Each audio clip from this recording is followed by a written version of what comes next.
Hello guys. എനിക്ക് അങ്ങനെ start ചെയ്യണ്ടെന്നുണ്ടായിരുന്നു, പക്ഷേ എന്തോ പെട്ടെന്ന് അതാണ് വായിൽ വന്നത്. അപ്പോൾ ഞാനിപ്പോൾ നിൽക്കുന്നത് എൻ്റെ പാരൻസിൻ്റെ വീട്ടിലാണ്. സോ ക്യാൻ സീ ദെയർ, ഇതൊക്കെ എൻ്റെ തന്നെ കലാവിരുദ്ധകളാണ്. Use see my buddies. പിന്നെ ബാക്കി ഭാഗം ഞാൻ കാണിക്കുന്നില്ല, ഞാനിവിടെ സ്ഥിരമായിട്ട് നിൽക്കുന്നില്ല, അതുകൊണ്ട് തലമ്പായി കിടക്കുകയാണ്. I just show you this beautiful view out from here. ഇതും ഒരു അപ്പാർട്ട്മെൻ്റ് ആണ്, ബട്ട് ഇറ്റ്സ് ലൈക്ക് ഫ്ലോറിലാണ് കേട്ടോ. അപ്പോൾ അത് ഞാൻ പറഞ്ഞു തന്നെ. യെസ്, അപ്പോൾ ഞാൻ ഇന്ന് തൊട്ടൊന്ന് നന്നാവാം എന്ന് ഇന്നലെ രാത്രി വിചാരിച്ചിരുന്നു.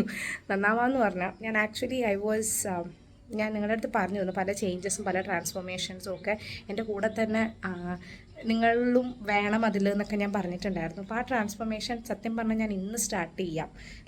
ഇന്ന് അതിൻ്റെ ഒരു ഫസ്റ്റ് ഡേ 1 ആവട്ടെ എന്ന് ഞാൻ വിചാരിച്ചിരുന്നതാണ്. പക്ഷേ അതിന്ന് ചിങ്ങം 1 എന്നറിഞ്ഞിട്ടല്ലായിരുന്നു എനിക്ക്. So it's actually beginning of new year in Malayalam calendar. അപ്പം അങ്ങനെ ചിങ്ങം 1 നന്നാവാനായിട്ടുള്ളൊരു തീരുമാനം. അപ്പം എല്ലാ 1 അല്ലെങ്കിൽ മൺഡേസ് ഒക്കെയാണ് നമ്മൾ പൊതുവെ നന്നാവാൻ എടുക്കുന്ന ദിവസങ്ങളല്ലേ. അപ്പം ഇന്നൊരു സാറ്റർഡേ ആണ്. അപ്പം ഞാൻ അങ്ങനെ വിചാരിച്ചില്ലായിരുന്നു. ഇൻഫാക്റ്റ് അങ്ങനെ ഒരു പർട്ടിക്കുലർ ഡേ വേണ്ട, അല്ലാതെ തന്നെ ചെയ്ത് തുടങ്ങാമെന്ന് വിചാരിച്ചതാണ്. പക്ഷേ അപ്പോഴാണ് ഇന്നലെ രാത്രി കിടക്കുന്ന സമയത്ത് അമ്മ വന്നിട്ട് പറഞ്ഞത് നാളെ ചിങ്ങം 1 എന്നൊക്കെ. അപ്പോൾ ഞാൻ വിചാരിച്ചു എന്നാൽ ശരി, ഐശ്വര്യമായിട്ട് അമ്പലത്തിലൊക്കെ പോയി തുടങ്ങാമെന്ന്. അപ്പോൾ ഞാനിപ്പോൾ രാവിലെ കുളിച്ചൊക്കെ ഇറങ്ങിയിരിക്കുന്നത് അമ്പലത്തിൽ പോകാൻ വേണ്ടിയിട്ടൊക്കെയാണ്. ആൻഡ് അതിന് ശേഷം കുറേ പരിപാടികളുണ്ട്. ബിക്കോസ് നാളെ നമുക്കൊരു സ്ഥലത്ത് ഉച്ച കഴിഞ്ഞിട്ടൊരു പ്രോഗ്രാം ഉണ്ട്, നമുക്ക് ഒരു ട്രെയിനിങ് പ്രോഗ്രാം ഉണ്ട്. അപ്പോൾ അതിന് വേണ്ടിയിട്ടുള്ള കുറേ കാര്യങ്ങളൊക്കെ ഇന്ന് ചെയ്ത് തീർക്കാനുണ്ട്. So welcome to a new episode of psych of Devu. Hi. So ഞാൻ ദേ കുളിച്ചിറങ്ങി. ഈ വിയർപ്പാണ് സഹിക്കാൻ വയ്യാത്തത് കേട്ടോ. അപ്പോൾ നമുക്ക് വേഗം തന്നെ അമ്പലത്തിലേക്ക് എത്താം. സ്കൂളിലൊക്കെ എന്താ പരിപാടി നടക്കുക. മഴ പെയ്യരുത് എന്നാണ് എൻ്റെ ഒരു ആഗ്രഹം. പെയ്യില്ലായിരിക്കും അല്ലേ. കുറച്ചധികം സാധനങ്ങളുണ്ട്. അമ്മയുടെ ഡ്രസ്സൊക്കെ തേക്കാൻ കൊടുക്കാനൊക്കെ ഉണ്ട്. കഴിഞ്ഞ ദിവസം പോയി വാങ്ങിച്ചില്ലേ. അപ്പോൾ അങ്ങനത്തെ കുറച്ച് പരിപാടികളൊക്കെ ഉണ്ട്. അപ്പോൾ സീ യു. സോ ഞാൻ അമ്പലത്തിൽ വന്നത് തൃക്കാക്കര അമ്പലത്തിലാണ്. ഇത് ചിങ്ങമാസം തുടങ്ങുമ്പോൾ ഭയങ്കര സ്പെഷ്യാലിറ്റിയാണ് ഇവിടെ. ബിക്കോസ് ഇവിടെ ഉത്സവമൊക്കെ വരുന്നത് ചിങ്ങമാസത്തിലാണ്, നമ്മുടെ ഓണത്തിനോടനുബന്ധിച്ചാണ്. അപ്പോൾ ഫുൾ തൃക്കാക്കര ഉണർന്നിരിക്കുകയാണ് ചിങ്ങം 1 ഭയങ്കര ശാന്തി സമാധാനമൊക്കെ ആയിരുന്നു. പക്ഷെ നല്ല തിരക്കായിരുന്നു. ഞാൻ എത്തുമ്പോൾ 10 മണി, എന്നിട്ടും നല്ല തിരക്കായിരുന്നു. Actually I just show you എന്തോരം വണ്ടികൾ അവിടെ ഉണ്ടെന്നുള്ളത്. എനിക്ക് പക്ഷേ വിഷമം തോന്നുന്നത് ഇത്രയും സീസണൊക്കെയാണ്, ആ വഴി ചെളിയൊക്കെ ആയിട്ട് നമുക്കൊന്ന് മാറ്റി പിടിക്കാമായിരുന്നു. ഒരു ചുന്തിരിക്കുട്ടി പോകുന്നുണ്ടോ. അപ്പോൾ അമ്പലത്തിൽ പോകുമ്പോൾ ഇങ്ങനെയൊക്കെ ഒരു ഉപകാരമുണ്ട്. ആൻഡ് അവിടെ നിന്ന് ഞാൻ റഹ്മത്തിനെ പിക്ക് ചെയ്തു. അവളുടെ വീട് അതിൻ്റെ തൊട്ടടുത്താണ്. സോ അവിടെ നിന്ന് അവളെ പിക്ക് ചെയ്തിട്ട് ഞങ്ങളിപ്പോൾ എനിക്കൊരു കാപ്പി കുടിക്കാൻ, ബിക്കോസ് അമ്പലത്തിൽ പോകുന്നതുകൊണ്ട് ഞാൻ രാവിലെ ഒന്നും കഴിച്ചിട്ടുണ്ടായിരുന്നില്ല. അപ്പോൾ this Shri Janaki Ram tea shop, കൊള്ളാം, നല്ല കാപ്പിയായിരുന്നു കേട്ടോ. ആൻഡ് ഞങ്ങളിങ്ങനെ പോകുന്ന വഴിക്ക് നല്ല ബ്ലോക്കാണ്. ഇന്ന് എന്താണ് എറണാകുളം മൊത്തത്തിൽ ഇറങ്ങിയിരിക്കുകയായിരുന്നു എന്ന് തോന്നുന്നത്. നല്ല ബ്ലോക്കും നല്ല മഴക്കാറും. ആൻഡ് ഞങ്ങൾക്ക് മഴയും കിട്ടി. ആക്ച്വലി ഞങ്ങൾ മഴയത്ത് ബ്ലോക്കിൽ കയറി നിൽക്കുന്ന അവസ്ഥയാണിത്. കച്ചേരിപ്പടിയിലാണത്. ആൻഡ് ദെൻ ഞാൻ പറഞ്ഞിരുന്നല്ലോ കുറേ സാധനങ്ങൾ എടുക്കാനൊക്കെ പോകണമെന്ന്. അപ്പോൾ ഇത് ബ്രോഡ്വേയിലുള്ള സെൻറ്റ് ഫ്രാൻസിസ് ആണ്. പലർക്കും അറിയായിരിക്കും. നമ്മുടെ എറണാകുളംകാർക്ക് ഏറ്റവും ചീപ്പായിട്ട് സാധനങ്ങൾ, ഈ സ്റ്റേഷനറി ഐറ്റംസ് കിട്ടുന്ന ഒരു കടയാണത്.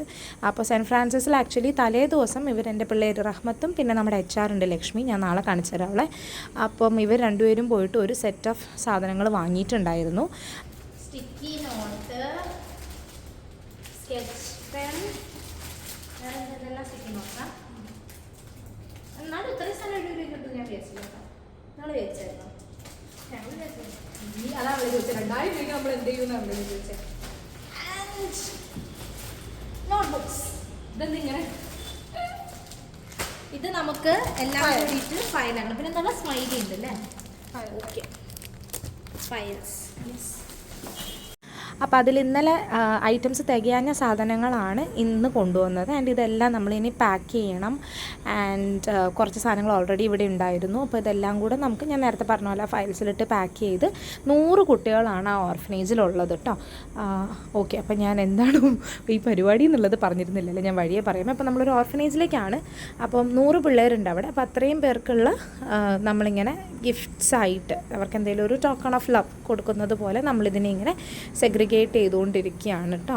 അപ്പം ആദ്യം ഇതുപോലെ, അപ്പോൾ എൻ്റെ കൂട്ടത്തിൽ എൻ്റെ ഒരു ഫ്രണ്ടും കൂടെ ഉണ്ട്, റമീസ് എന്നാണ് പേര്. കാക്കു എന്നൊക്കെ ഞങ്ങൾ സ്നേഹപൂർവ്വം വിളിക്കും. ഞങ്ങൾ കോളേജ് UG ഒട്ടൊന്ന് വെച്ച് പഠിക്കുന്നതാണ്. അപ്പം മൂപ്പരും കൂടി ഞങ്ങളെ ഹെൽപ്പ് ചെയ്യാനായിട്ട് പുള്ളി വെറുതെ അതുവഴി വന്നതാണ്. സോ നമ്മളുടെ ഫസ്റ്റ് റൗണ്ട് ഓഫ് പാക്കിങ് ഇവിടെ കഴിഞ്ഞിരിക്കുകയാണ്. നമ്മൾ എന്തൊക്കെ വെച്ചു, എന്തൊക്കെ വെച്ചു? യെസ്, ആ ഫയൽസ് എല്ലാം നമ്മൾ സെഗ്രിഗേറ്റ് ചെയ്ത് വെച്ചു. ഇല്ലാത്ത പല പല സാധനങ്ങളൊക്കെ ആയിട്ട് ആ പെട്ടികളൊക്കെ ഇവിടെ പാക്ക് ചെയ്തു. എത്ര സമയം എടുത്താണ്? ഏറെക്കുറെ നമ്മളൊരു 1 മണിക്കൂർ എടുത്തോ? 1 മണിക്കൂർ കൂടുതൽ എടുത്തു അല്ലേ? 12 മണിക്ക് ഏറ്റവും തുടങ്ങിയതാണ്. ഒരു 1.5 മണിക്കൂർ, 1.5 ആയിട്ടുണ്ടാവില്ല. കൂടുതലായിട്ട് ഞങ്ങൾ ഈ സാധനങ്ങളൊക്കെ സെറ്റ് ചെയ്തു. ഇനി ചെയ്യേണ്ടതെന്ന് വെച്ചാൽ നമ്മൾ കുറച്ച് ആക്ടിവിറ്റീസ് ഒക്കെ ചെയ്യുന്നുണ്ട്. ഇത് എന്തിനാണെന്ന് വെച്ചാൽ നാളെ നമ്മളൊരു പ്രോഗ്രാം നടത്തുന്നുണ്ട് തോട്ടുമുഖത്തുള്ള ഒരു ഓർഫനേജിൽ വെച്ചിട്ട്. സോ അപ്പം അവിടെ ആ പ്രോഗ്രാമിൻ്റെ ഭാഗമായിട്ട് നമ്മൾ കുറച്ച് എന്താ പറയുക, ഗെയിംസും കാര്യങ്ങളൊക്കെ ഉണ്ടാവും. അപ്പോൾ അതിനൊക്കെയുള്ള ഗിഫ്റ്റ്സും സംഭവങ്ങളും ഒക്കെയാണ്. സോ വഴിയെ കാണിച്ചു തരാം. അങ്ങനെ വല്ലാണ്ട് വിശന്നു. ഓൾറെഡി സമയം 3 മണി മറ്റോ ആയി. അപ്പോൾ എന്നാൽ ഇതാണ്, പേരായിട്ടില്ല, one of my favourite shops in Panampilly. അപ്പോൾ അവിടെ നിന്ന് ചായയൊക്കെ കുടിച്ച് ഞങ്ങൾ വീണ്ടും തിരിച്ചു വന്ന് അടുത്ത സെറ്റ് ഓഫ് പരിപാടികളിലേക്ക് ഇരിക്കുകയാണ്. That is game preparation. അപ്പോൾ ഗെയിംസ് എല്ലാം റഹ്മത്ത്, ഞാൻ ഒരാഴ്ച ഇവിടെ ഉണ്ടായിരുന്നില്ലല്ലോ, ഞാൻ ട്രിവാൻഡ്രത്തല്ലായിരുന്നോ. അപ്പം എല്ലാ കാര്യങ്ങളും ഇവർ സെറ്റ് ചെയ്ത് വെച്ചിട്ടുണ്ടായിരുന്നു, റഹ്മത്തും ലക്ഷ്മിയും കൂടിയിട്ട്. അപ്പോൾ ജസ്റ്റ് ഇനി അതിൻ്റെ കുറച്ച് സാധനങ്ങൾ, അതായത് നമ്മൾ സ്ക്രാബിൾസോ അങ്ങനെ എന്തെങ്കിലും വാങ്ങിക്കാമെന്ന് വിചാരിച്ചു. പക്ഷെ അങ്ങനെ ഐറ്റംസ് വാങ്ങുമ്പോൾ വീണ്ടും വീണ്ടും റേറ്റ് കൂടിക്കൊണ്ടിരിക്കുക. അപ്പോൾ ഇത് ഈ കസാഡൽ എന്ന് പറയുന്ന കമ്പനിയാണ് സ്പോൺസർ ചെയ്യുന്നത്. നമ്മൾ ജസ്റ്റ് ആ എമൗണ്ടിനുള്ള സംഭവങ്ങൾ ചെയ്ത് കൊടുക്കുക ചെയ്യുന്നത്. നമ്മൾ ബേസിക്കലി കോർഡിനേഷനാണ് ചെയ്യുന്നത്. അപ്പോൾ ഈ ഗിഫ്റ്റ്സ് വാങ്ങാനും അങ്ങനെ ഓരോന്നിനും ഓരോ എമൗണ്ട് സെറ്റ് ചെയ്തിട്ടുണ്ടായിരുന്നല്ലോ. അപ്പോൾ അതിൻ്റെ ഉള്ളിൽ തികയാണ്ട് വന്നപ്പോൾ നമ്മൾ ഓർത്തു okay then will make something എന്ന് വിചാരിച്ചിട്ട് അങ്ങനെ നമ്മൾ ചെയ്തുകൊണ്ടിരിക്കുകയാണ്. അപ്പോൾ ഇത് ഓരോരോ ഗെയിംസിന് വേണ്ടിയിട്ടാണ്. അപ്പോൾ നമ്മൾ ജസ്റ്റ് ഗെയിംസ് മാത്രമല്ല, നമ്മൾ സൈക്കോളജി റിലേറ്റഡ് ആയിട്ടുള്ള പരിപാടികൾ ചെയ്യേണ്ടത് കൊണ്ട് നമ്മൾ ആർട്ട് തെറാപ്പി വിചാരിക്കുന്നുണ്ട്.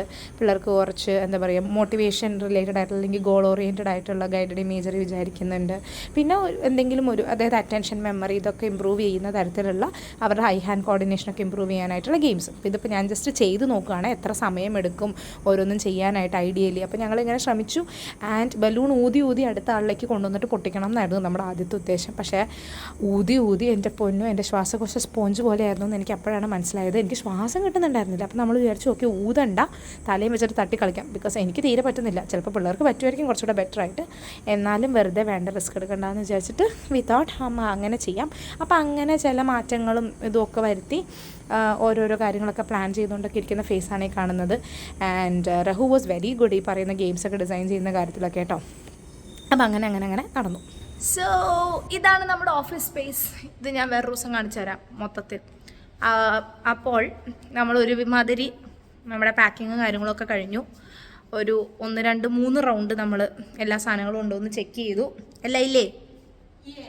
എല്ലാം ഉണ്ടെന്നാണ് നമ്മുടെ റഹു പറയുന്നത്. അപ്പോൾ എല്ലാം ഉണ്ടാവേണ്ടതാണ്. ഒരുമാതിരി എല്ലാ സാധനങ്ങളും ആക്ടിവിറ്റീസിന് വേണ്ടുന്നത് ഇവിടെ ചെയ്ത് വെച്ചു. പിന്നെ ഗിഫ്റ്റ്സ് കൊടുക്കേണ്ടതൊക്കെ അവിടെ വെച്ചു. അപ്പം ബേസിക്കലി നമ്മൾ ഉദ്ദേശിക്കുന്നത്, ഇവിടെ ആലുവയിലുള്ള ഒരു കമ്പനിയുണ്ട്, കൺസ്ട്രക്ഷൻ കമ്പനിയാണ്. സോ അവരുടെ ഒരു ചാരിറ്റി പ്രവർത്തനത്തിൻ്റെ ഭാഗമായിട്ട് നടത്തുന്ന ഒരു പ്രോഗ്രാമാണ്. അതിൻ്റെ കൂടുതൽ ഡീറ്റെയിൽസ് ഞാൻ നാളെ പറയാം. സോ അതിൽ നമ്മളുടെ ഒരു സെഷനുണ്ട്. ആ സെഷൻ നമ്മൾ ചെയ്യുന്നതും അതിൻ്റെ ഭാഗമായിട്ടുള്ള കാര്യങ്ങളും അതിൻ്റെ കോർഡിനേഷൻ പ്രോഗ്രാം നടത്തുന്നത് നമ്മളാണ്. അപ്പോൾ അതിനൊക്കെ വേണ്ടിയിട്ടുള്ള പരിപാടികളാണ്. അപ്പോൾ പരിപാടിയും അതിൻ്റെ വിശേഷങ്ങളൊക്കെ നമ്മുടെ സൈഷെയർ പേജിൽ വരുന്നതായിരിക്കും. So stay tune. യെസ്, ഇനിയും കുറച്ച് പരിപാടികളും കൊണ്ട് നമ്മളിപ്പോൾ പാക്ക് ചെയ്ത് വന്നപ്പോഴാണ് മനസ്സിലായത് 1-2 ഗിഫ്റ്റ് കുറവുണ്ട്. അപ്പോൾ അത് വാങ്ങിക്കാൻ പോകണം. അപ്പോൾ ഇനി അത് വാങ്ങിക്കാൻ പോകണം. പിന്നെ ഞങ്ങളുടെ ഒരു ഇൻറ്റേൺ മൺഡേ പോവുകയാണ്. ആളുടെ ഇൻറ്റേൺഷിപ്പ് കഴിയാണ്. അപ്പോൾ ആൾക്കൊരു ഗിഫ്റ്റ് വാങ്ങിക്കാൻ പോകണം. അപ്പം അങ്ങനെ കുറച്ച് പരിപാടികളും കൂടി ഉണ്ട്. ഇനി ഈ സാധനങ്ങളൊക്കെ എടുത്ത് വെക്കാൻ വേണ്ടിയിട്ടൊരു വണ്ടി വരും, അതിനും കുറച്ച് പരിപാടി ഉണ്ട്. അപ്പോൾ ഇതെല്ലാം കഴിഞ്ഞിട്ട് വേണം വീട്ടിൽ പോകാൻ. യെസ്, അങ്ങനെ പാക്കിങ്ങും പരിപാടികളൊക്കെ കഴിഞ്ഞ് തലവേദന എടുക്കുന്നുണ്ടായിരുന്നു. ബിക്കോസ് ഈ സാധനങ്ങളൊക്കെ പൊട്ടിച്ചും പെറുക്കിയൊക്കെ എടുക്കുമ്പോഴേ ആ ഫയൽസൊക്കെ ഗോഡൗണിൽ നിന്നൊക്കെ എടുത്തുകൊണ്ട് വന്നപ്പോൾ തുമ്മലും ഒക്കെ ആയിട്ട് പ്രാന്ത് പിടിച്ച് ഞങ്ങളെന്നാൽ ഒരു ചായ കുടിക്കാമെന്ന് വിചാരിച്ച് ഇറങ്ങി നടന്നു. അങ്ങനെ നമ്മുടെ പനമ്പള്ളിയിൽ വന്നപ്പം മര്യാദയ്ക്ക് ആ ടീ ബ്രേക്കിൽ പോയി ചായ കുടിക്കാമെന്ന് ഞാൻ പറഞ്ഞതാണ്. കേട്ടില്ല. ആൻസ് കയറി കോഫി കുടിക്കാമെന്ന് പറഞ്ഞ് ഞങ്ങൾ അതിൻ്റെ ഉള്ളിൽ കയറി. അങ്ങനെ അവിടെ നിന്ന് ഒരു 100-400 രൂപയുടെ ബില്ലും ആക്കി. ഉള്ള കാര്യം പറയാമല്ലോ, അതിൻ്റെ ഒരു ആവശ്യം ഉണ്ടായിരുന്നില്ല എന്നുള്ളതാണ്. Because not that worth it എന്നാണ് എനിക്ക് തോന്നിയത്. That chicken roll was actually nice. Coffee is also okay. But വാൻചോ പേസ്ട്രി എനിക്ക് തീരെ ഇഷ്ടപ്പെട്ടില്ല അവിടുത്തെ. ഇനി അവിടുത്തെ ടേസ്റ്റ് അങ്ങനെയാണോ പൊതുവേ എന്ന് എനിക്കറിയത്തില്ല. അതിൻ്റെ ഇതിന് ശേഷം ഞങ്ങൾ കുറേ പരിപാടികൾ ഉണ്ടായിരുന്നു. വീണ്ടും ബ്രോഡ്വേ പോയി സാധനങ്ങളൊക്കെ വാങ്ങിച്ച് ഇതെല്ലാം കഴിഞ്ഞ് വീടെത്തിയപ്പോഴത്തേക്കും 8:30-9 മണി. Anyway, thanks to my buddies and thanks to you for watching.